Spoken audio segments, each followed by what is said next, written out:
counting money is fun. Got to have some money. Money, money, money, I want some. Give me some money. Welcome to Green Tips News. Vítajte. Tak po včerajšom sklamaní, keď Kunlun nebol horším celkom, no prehrali a Arda Boldi robil doslova školácké chyby na sieti, sme si pre vás na dnes pripravili zápas na zlepšenie nálady. A pôjde o tenisový zápas medzi Krugerom a Kobeltom. Link na tento zápas nájdete tradične v popise pod videom a poďme na zápas samotný. V dnešnom zápase zamierime do Kolumbusu, zápas sa odohrá v hale a ako sme pred 2 dňami naznačili, jedná sa tu o pomerne rýchlu halu. Kobelt, aj keď v tomto zápase nie je favorit, no myslíme si, že v tomto zápase môže podať svoje a potrápiť supera. Ako sme pred 2 dňami spomenuli, Kobelt výška 201 cm a váha 91 kg a tieto fyzické predispozície mu umožňujú naozaj výborne dobre podávať. A taktiež aj vďaka jeho výške sa ťažko lobuje na sieti. Naše slova potvrdil v prvom zápase, keď dal 16S, po prvom podaní mal 83% úspešnosť, ponúkol síce 2 breakpointy, ale servis nestratil ani raz. Pričom super na returne, ak odrátame 3 dvojchyby Kobelta, uhral len 13 bodov, čo svedčí naozaj o sile podania Kobelta. Na druhú stranu Kobelt si vypracoval 4 breakpointy a celkom využil 2 breakpointy. Ani na returne nejako nežiaril, vzhľadom k tomu, aký bol v zápase favorit. Teda ako sme už spomenuli, Kobelt je prototyp hráča servis volej a tieto zbranie do haly sú vítané. S tým, že na returne a v medzihre už je to slabšie a tak častokrát v jeho zápasoch môžeme vidieť vyrovnané sety a množstvo gemov.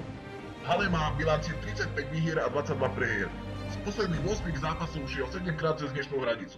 Teda je to overový hráč a nie je sa čomu diviť. Je to hlavne kvôli jeho štýlu hry, podanie si držať vie, no veľa šancí na príjme nemáva, nakoľko na returne je fakt slabší priemer. Stretli sa proti sebe raz, a to roku 2013, a v zápase vyhral po boji Kruger 7-6, 4-6, 7-6.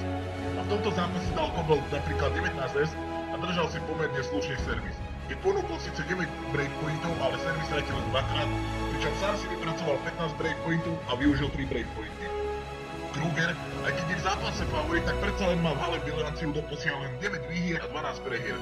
Formu má ako na hojdačke, no je nutné povedať, že mal proti sebe kvalitných súperov. Taktiež aj tento hráč sa opieral kvalitný servis. Má ho síce o čosi slabší ako Kobelt, no zase o čosi lepší je na returne. Ak si to teda zhrnieme, Kobelt má delový servis a dnes by mali znovu nejak 20 mesa. Kobelt je na returne naozaj slabý priemer, no svoje podanie si držať vie. Kobelt vďaka jeho výške sa ťažko lobuje na sieti a tak na podaní si vie uhrať dosť priamých bodov. Čo má za následok, že hráva častokrát vyrovnané sety, nakoľko body na podaní si uhrá, no na príjme až tak nie. Kruger by asi favorit v zápase mal byť, ale nie až taký.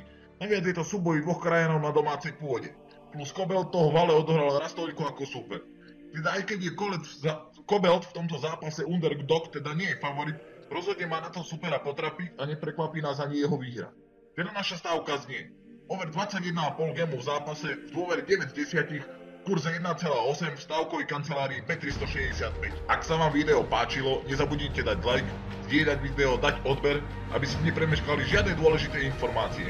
Na dnes máme pre vás pripravené 1 až 2 zápasy na našom kanáli, teda nezabudnite dať odber, aby ste nepremeškali žiadne dôležité informácie.